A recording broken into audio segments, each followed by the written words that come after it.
सवाल नंबर 1। दुनिया में सबसे ज्यादा सड़कें कौन से मुल्क में पाई जाती हैं? ऑप्शन ए चाइना, बी रूस, सी अमेरिका। चलते हैं जवाब की जानिब।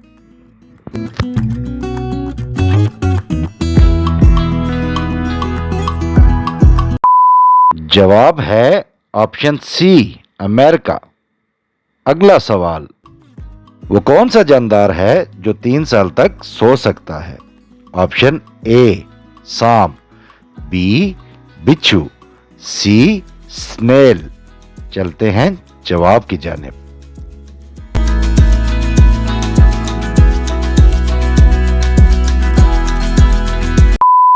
आंसर है ऑप्शन सी स्नेल। अगला सवाल, क्या आप जानते हैं कि दुनिया का सबसे बुलंद पहाड़ किस मुल्क में है?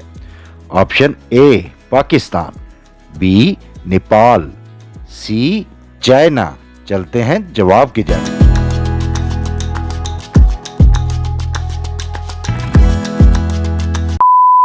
आंसर है ऑप्शन बी नेपाल।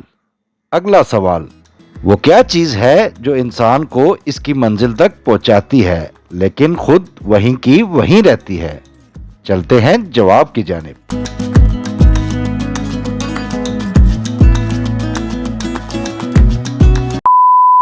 जवाब है सड़क।